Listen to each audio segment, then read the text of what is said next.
Hello everyone and welcome to a new weekly vlog. This vlog should be interesting because it is actually the week of the Reading Rush, which is a very popular readathon hosted by Ariel and Raylene. I will leave all the information and links relating to the readathon down below for you guys. So if you do want to know more about it, you can check those out. I wasn't sure if I was going to participate this year just because I do have so many books that I do need to read and prioritize, but I thought, why not? It happens once a year and I do really enjoy the readathon and how it does bring the community together. So I thought I would just take part, even if I don't take it as seriously as I have done in the past. I have participated in the Reading Rush readathon that was previously Booktubeathon for 3 years now. This will be my 4th, I believe. It's either my 4th or my 3rd, I'm not quite sure. But I do always have such a good time with it, and it does push me to try and read a book for every prompt. This time, however, it's going to be a bit different because I am actually going back to work tomorrow for the first time in 4 months. I have been self-isolating because of my health during the COVID-19 pandemic, and I am finally starting back at work tomorrow. I work in a supermarket, so it's going to be quite strange going back. I'm quite anxious because I know there's going to be a lot of people in and out every day. So that is stressing me out a little bit because obviously we are still in the middle of the pandemic. It's not been treated yet and I'm just very,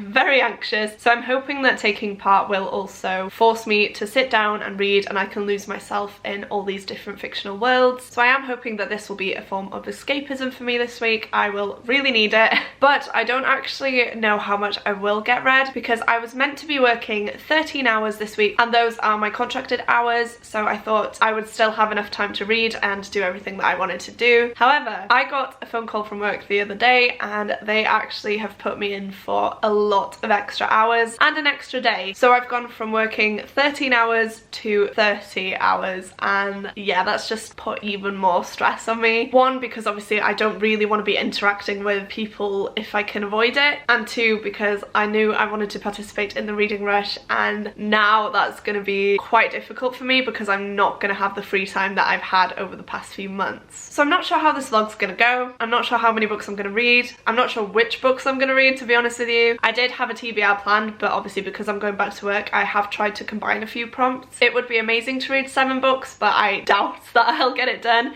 unless I do some sort of 24-hour readathon at the weekend or something, which I might do, but we'll see. But the plan that I have for now is that I want to read The Body in the Library by Agatha Christie. This is the 3rd book in the Miss Marple series and I've been loving these books so far. I've read 2 now and they're just brilliant. I was planning on reading this for the Reading Rush anyway because one of the prompts is to read a book matching the colour of your birthstone. My birthday is in July, which means that my birthstone is ruby, and this, I don't know how well it's showing up on camera, but it is a dark red sort of ruby colour. It could also work for the prompt to read a book that starts with obviously The Body in the Library. It could also work for the prompt to read a book that inspired a movie that you've seen. This is a bit of a stretch, but I did recently watch the ITV adaptation of The Body in the Library, so I'm counting that as a film type thing. I could honestly read any Agatha Christie book for that prompt because I've more or less watched every single adaptation that there is on ITV, but I am trying to group as many prompts together as I can at the minute just so that I can at least fulfill all the prompts even if I don't read 7 books for the 7 different prompts. So this does work for 3 out of the 7 prompts, and I could technically use it for the first book that I've touched because this is the first one that I've grabbed this week to read for the Reading Rush, so it could work for that if I wanted to stretch it a bit. But I will just read you the back of this book just because I feel like the synopsis of these books are always so good and they don't spoil anything, but they are so intriguing, and I feel like I'd do an awful job at trying to explain what this is about to you guys. So it says, when the Bantrys wake to find the body of a beautiful young stranger in their library, Dolly Bantry knows there's only one person to call, her old friend Miss Marple. Who was the young girl? What was she doing in the library? And is there a connection with another dead girl whose charred remains are discovered in an abandoned quarry? Miss Marple must solve the mystery before tongues start to wag and the murderer strikes again. That just sounds amazing to me. Like I said, I have recently watched the ITV adaptation of this, so I'll pop in a clip of that in a sec just so you know I'm telling the truth. But I'm actually hoping that I could read this today, possibly in one sitting, just so that I have a book completed for the Reading Rush and it does fulfill fulfill 3 or 4 prompts at a stretch, and that would just make the rest of the week a bit less intimidating to me and a bit less stressful. So the plan for today is that I'm just going to sit down and read as much of this as I can. I honestly think that I can get this done pretty quickly. I don't plan on doing anything else tonight except for preparing all my things to go into work tomorrow. It is an 8 till 4 shift, so it's going to be a long day, and I'm not sure if I'll be able to update you then, so who knows when the next update will be. But I think I will include a little time lapse of me reading this book now, just because I feel like that does help me stay focused and actually helps me get through the book, because I know that if I want to have some content for you guys, I have to sit down and read. So that is quite a good trick. It is actually 2:30 now. It's quite late in the day, but I'm going to make myself a cup of tea and then I'm going to sit down and read as much of this as I can.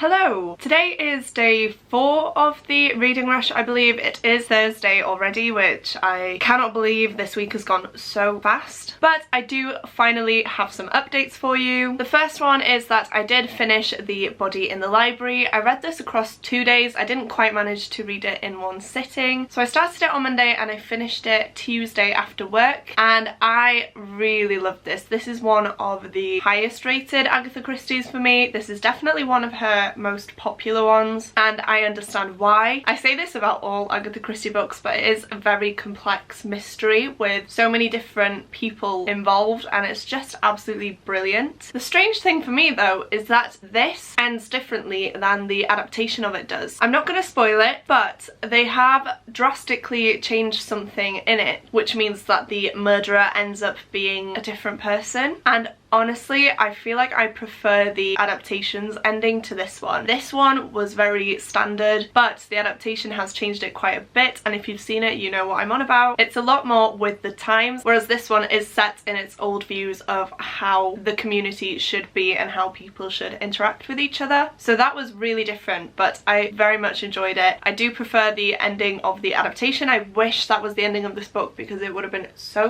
good, and I was really confused when the reveal happened because having just recently watched The Body in the Library, it was quite fresh in my mind, and so when the ending came and it was different, I was so confused, but now it does make sense, and I do understand why they decided to change it, because I feel like it's a much better ending than this is. I did give it a 4-star, I think. I can't even remember. It's either a very high 4 or a low 5. I really enjoyed this, and again, I'm just in awe of Agatha Christie and her ability to write such amazing, complex mysteries. Then, as you know, I did start back at work on Tuesday. I did an 8 AM till 4 PM shift on Tuesday, and then a 6 AM till 12 PM shift yesterday. I'm still very much recovering from that, but I figured out that that is brilliant because one of the prompts for the reading rush is to read a book outside of your house, and so as I've been driving to and from work, I have been listening to an audiobook. And the audiobook I've been listening to is My Sister the Serial Killer, and that is by Oyinkan Braithwaite. I am also going to be using this book for the prompt to read a book that's set in a different continent to yours. This book does take place in Nigeria, I believe, and so it works for that one. But if you can't guess what it's about from the title, we have a main character called Korede, and it does basically start off with Korede getting a call from her sister Ayola, where Ayola tells her that she has actually killed her boyfriend. By this point, Ayola has actually killed 3 boyfriends, and so Korede Korode knows what to do. She grabs her rubber gloves, bleach, all that jazz, and drives to this boyfriend's house to clean up the mess. Of course, she does think and know that she should probably go to the police. However, everyone in their town, the place that they live, the places of work, love Ayola, and there's also the fact that they are sisters and Korode does love her, and so she doesn't want to turn her in. However, this might all change when Ayola actually starts to date the doctor that works at the same place as Korode, who she does love herself. Because of this, she is scared that Ayola is going to kill this doctor whom she loves, and so she has to try and find a way to keep them apart. But to save one of them would mean that Korode has to sacrifice the other, and so she's in a very difficult place. And I am going to read what it says on Goodreads because there's a little tagline that just makes me laugh every time I read it. It says, "My Sister the Serial Killer is a blackly comic novel about how blood is thicker and more difficult to get out of the carpet than water." So as you can see, I do only have about 24 minutes left of the audiobook, and I don't know what to do about that because my drive to work is around 20 minutes, so I don't want to put on the audiobook and then have it finish halfway to work. I'd rather just sit down and give it my full attention, so I might sit outside sometime this week. It has been raining quite a bit the last few days, so I'm not sure how that's going to work out. I'm enjoying it so far, but I really don't like the characters. Korode is so naive and Ayola literally just walks all over her, and it's so frustrating to listen to because obviously Korode is dealing with all of this trauma and a bit of PTSD after witnessing what Ayola has done to her other boyfriends, and her sister doesn't care about this at all. She goes on with her life, she goes on with different people, and it's just very frustrating. I think you're meant to feel frustrated and angry, but I don't know, I think that's really dragging it down for me, and I'd like to see that resolved a bit and Ayola have to face up to what she's done. There isn't much of a plot to it either. It does tell you what happens basically in the synopsis, like I just said, and nothing really builds on that. It's very strange in that way, but I'm excited to see how it ends, and obviously I will let you guys know as soon as I have finished the book. But the point of this update was mainly to tell you that I am also starting The Last Wish by Andrei Sapkowski. This is the first book in the Witcher series, and as you can see here, it has recently been adapted into a Netflix series, which I do really want to read. This could work for the challenge to read a book with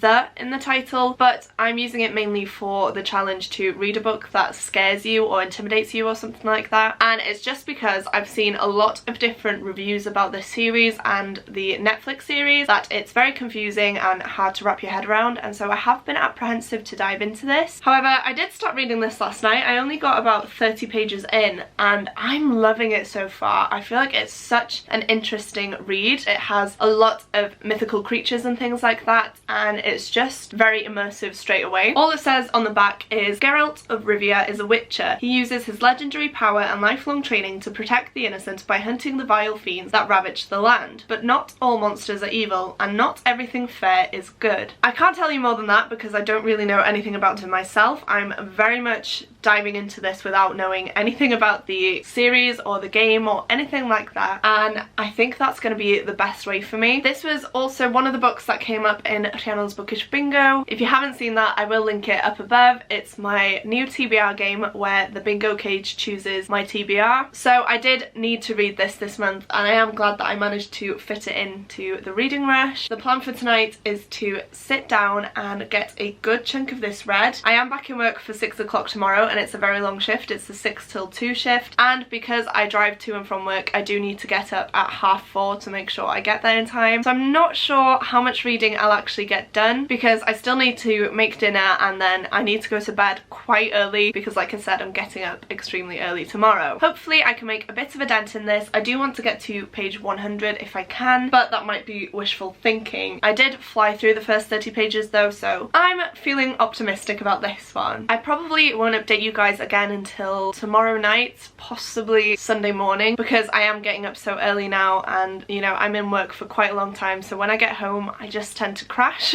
But I will update you guys as soon as I can to let you know my thoughts on these books. Well, this has been a massive fail. The vlog, the reading, the readathon, just everything. So the last time I updated you was when I was starting The Witcher, I believe, or The Last Wish, which is book 0.5 in the Witcher series by Andrei Sapkowski. And this is just to say that I have actually finished it, though I didn't manage to finish it during the readathon. I got about halfway through, but I did not manage to finish it within the week of the reading rush, which is fine. I really enjoyed this to start off with. The first 100 pages really gripped me and dragged me in. However, the second half of this book just dragged and I wasn't connected to it at all, and I just didn't find myself wanting to pick it up, which is such a shame because I started off really liking it and by the end I just wanted to get it finished, which is not great. But I think I am going to give this a 3 stars. Like I said, I did enjoy the first 100 to 150 pages and then it went a bit downhill from there. I did also manage to finish My Sister the Serial Killer. I finished that within the week of the readathon, so that does count. However, again, I think it's a 3-star read. I liked some aspects of it, but I didn't really like the book as a whole. Because it was so short, we didn't have much development. I really did not like Ayola, and honestly, I feel like her sister was a massive pushover, and so that dynamic really didn't work for me. Also, the ending was really underwhelming. There was no real repercussions for anything that Ayola did, and so again, it was just a mediocre read. I didn't love it, but I didn't hate it, so I am going to stick with my 3-star rating for that one as well. But something I didn't mention at all last week is that I did start Assassin's Quest by Robin Hobb. I am around halfway through now, but I did read about 258 pages during the reading rush, and so my total page count for the week was 871 pages. So I managed to finish The Body in the Library and My Sister the Serial Killer. I read 258 pages of Assassin's Quest and I read around 150-ish pages of The Witcher, if I'm correct. So it's not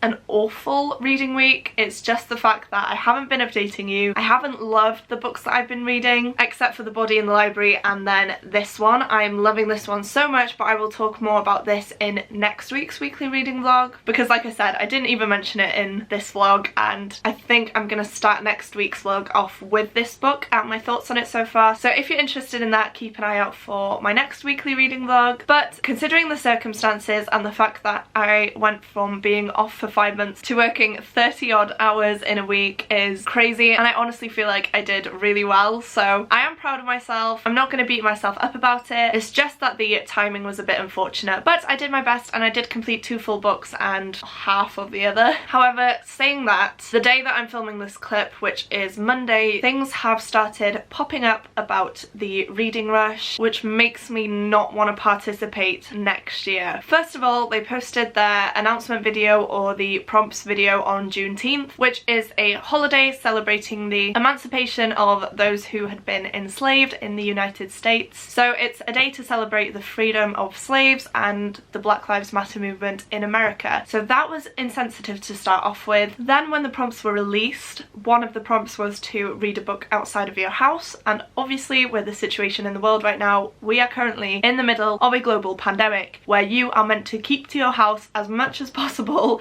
to reduce the risk of this getting any worse. I was able to accomplish that prompt in the end, and that's just because I had started back at work. Otherwise, I would have been a bit hesitant to take part in that. I'm lucky where I can obviously go for walks around my local area because it is quite a rural village with a lot of footpaths and fields and stuff like that, so I do have access to those kind of things, but I know that a lot of people don't, and if I was still living in my uni flat, it would have been impossible for me to read a book outside, and I wouldn't really want to either, so that was very insensitive of them. I feel like they could have changed it, and they should have. And then the last straw is that they have actually joked about not reading the group book. So they chose Such a Fun Age, I think it is, which is a book written by a black author, and they recently did a live show or something like that, and they were laughing about the fact that they weren't going to read this book and that, you know, they didn't care, when now is the time that they should be taking this seriously and reading the book. Not only because it's the group book, but because of the protests and everything that's been happening with the Black Lives Matter movement across the world. Now more than ever is when we should be promoting black authors and black creators, and they have just turned around and laughed in their faces, to be honest with you, and I don't support that. I don't think it's right. Every step of this readathon has been a bit insensitive and it's just not been great, and so I doubt that I'll be participating next year. I've had such a good time in the past, but this year it's just been a really strange experience and I haven't really supported the readathon as much, and I've just not felt the hype that I felt the other years. I've not felt the love of the community. I mean, people are still posting and I have been watching a few vlogs, but other than that I've not really felt any desire to complete the prompts and complete the readathon. It's just been a normal week of reading for me. So yeah, that's my say on that. I'm really gutted that it's come to this, but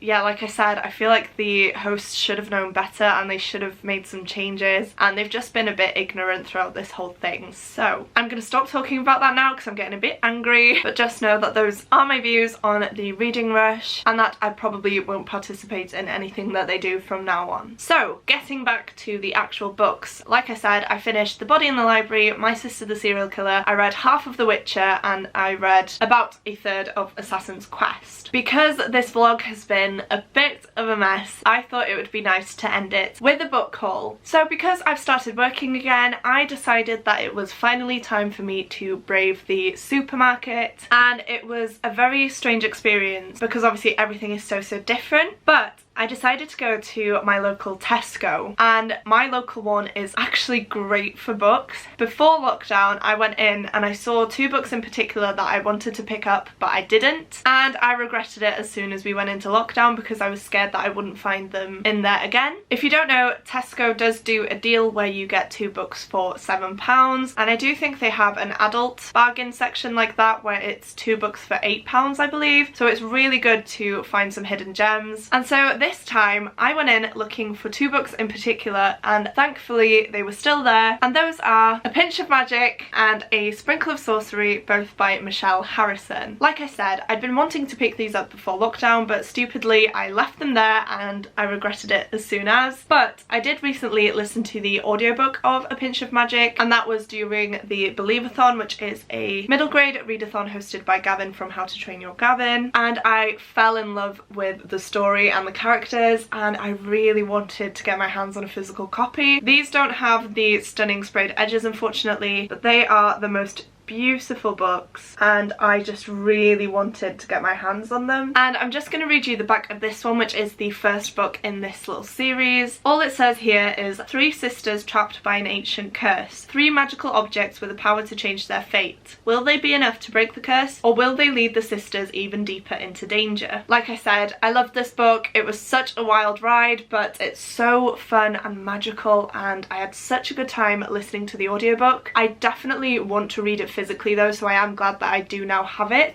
and I feel like I will reread this physically before jumping into the next book, which is A Sprinkle of Sorcery. I don't know if this is a direct sequel to this, so I don't want to read the back in case I spoil you, but just know that this is such an amazing book and I highly recommend it, and also they're just stunning. So if you want a really fun and intense middle grade, I would definitely pick these books up. After I found those books, I went a little crazy. Bearing in mind, I've not been to a supermarket in around 5 months. I've not been into a proper shop for over 5 months, so this was very exciting to me and I did go a bit crazy. So even though I found the two that I wanted and the two that I went in for, I somehow came out with another 5 books. These ones are kind of all related to each other in a way. They do have the same theme, I guess you could call it, and I think you'll know what I'm on about once you see the first book, and that one is Good Girl, Bad Blood by Holly Jackson. This is the sequel to A Good Girl's Guide to Murder, which I read a few months ago now and I did really enjoy. The only thing that I wasn't keen on is that I feel like the main character Pippa was quite naive and it was hard to read from her perspective at times, but other than that, the mystery aspect and everything else in the book was just brilliant. As this is the sequel, I can't tell you much about this one, but in the first book we follow Pippa and she chooses to write her final year project on a murder that occurred in her town. The murder is apparently solved, but Pippa disagrees with the verdict and she is intent on finding the real killer. She does start to uncover some secrets that someone in town desperately wants to keep hidden, and so it brings up the question, if the real killer is out there, how far will they go to keep Pippa from finding out the truth?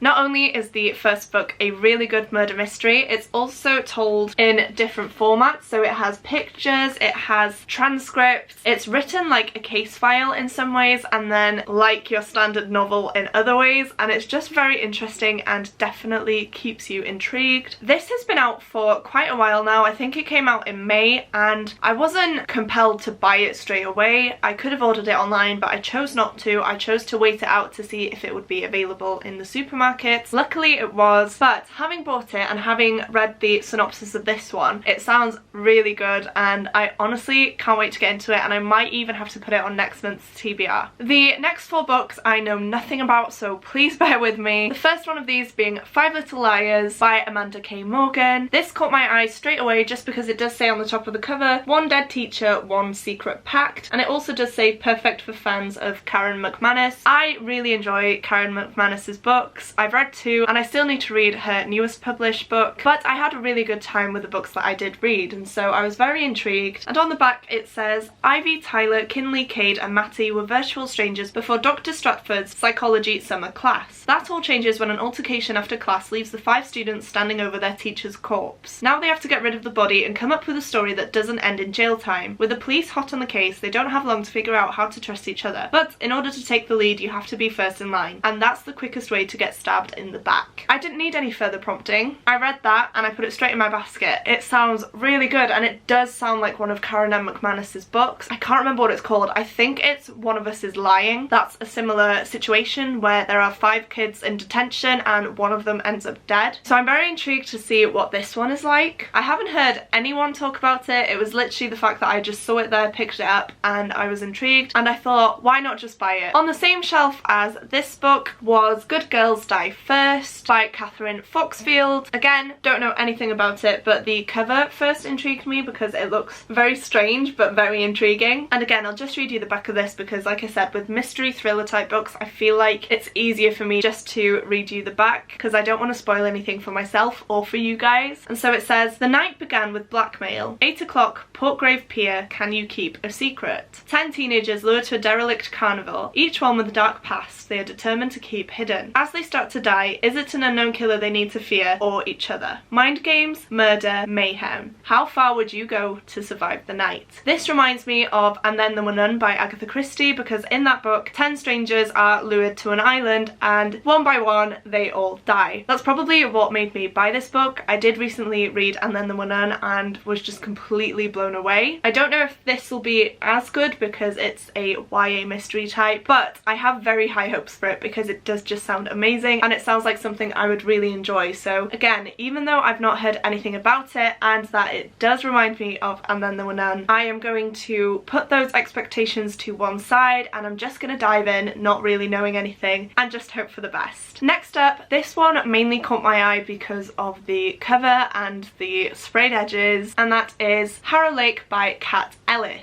This is bright yellow and it does have yellow sprayed edges, which caught my eye straight away, and of course I picked it up. It did also catch my eye because of this little figure on the cover. I was very intrigued to see what that was all about, and it does say on the cover as well, if you like Stephen King, snap this up by Cass Green, and Captivating and Creeping by Holly Jackson. Holly Jackson being the author of A Good Girl's Guide to Murder and Good Girl Bad Blood. So yeah, straight away I was intrigued. Again, I don't know anything about this, but it kind of reminded me of The Whisper Man because again it says on the cover, he's been expecting you, and this just gave me that whole vibe for some reason. I am sorry that I'm just reading you the synopsis of these books, but like I said, I feel like that's the best way because I don't have a clue what they're about. I'm really bad at reading the synopsis once and then completely forgetting what the book is about until I pick it up to actually read it. For this one it says, Lola knows all about Harrow Lake. Her famous father directed Nightjar, the cult horror movie that was filmed there. She knows about the caves beneath the fairground, the sunken graveyard, the tree in the woods that's hung with teeth.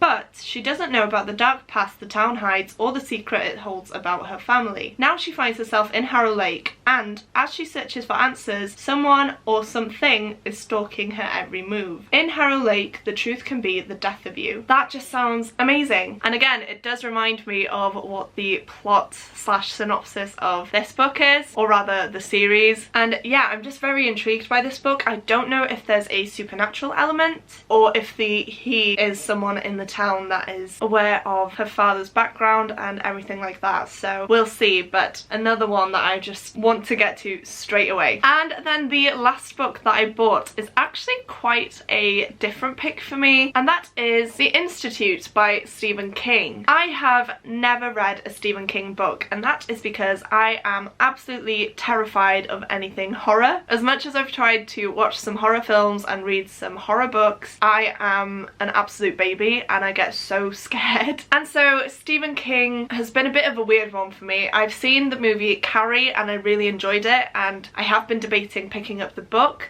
I've also seen Misery, which scared the crap out of me, but I really enjoyed. So again, I was thinking of picking up the book, but I never got around to doing so. And I saw this in Tesco. It's a new release and it was only £3.50. So I kind of thought, why not? This doesn't sound as scary as it could be, but I have a feeling it might be. It says here, there's only one way out. Luke Ellis, a super smart 12-year-old with an exceptional gift, is the latest in a long line of kids abducted and taken to a secret government facility, hidden deep in the forest in Maine. Here, kids with special talents, telekinesis and telepathy, like Luke's new friends Kalisha, Nick and Iris, are subjected to a series of experiments. There seems to be no hope of escape until Luke teams up with an even younger boy whose powers of telepathy are off the scale. Meanwhile, far away in a small town in South Carolina, former cop Tim Jameson, looking for the quiet life, has taken a job working for the local sheriff. He doesn't know he's about to take on the biggest case of his career. So yeah, that really intrigued me. I am still hesitant because I'm scared it's going to creep the hell out of me, but I feel like this might be a good place to start with Stephen King, because hopefully, like I said, it's not as dark and scary. It probably is very dark, to be honest with you. I'm really trying to be optimistic here, guys. He's always been an author that has intrigued me and that I do want to read some of his works. I was told to start with Carrie as a way to get into Stephen King, so I might hold off on this one, I'm not sure, but honestly I feel like I could read this and it would be fine. I'm just now realising that this book is about 500 pages and the text is quite short, so we'll see what this is like when I eventually pick it up. Now that I think of it, I do actually own It by Stephen King, but I am terrified to read that book. I bought the film specifically to force myself to watch it because I will have spent money on it, and it's been over a year and I still haven't watched it, so who knows. This Halloween I might try and read it and watch the film. We'll see. But yeah, I really hope this is more of a psychological thing and not full on just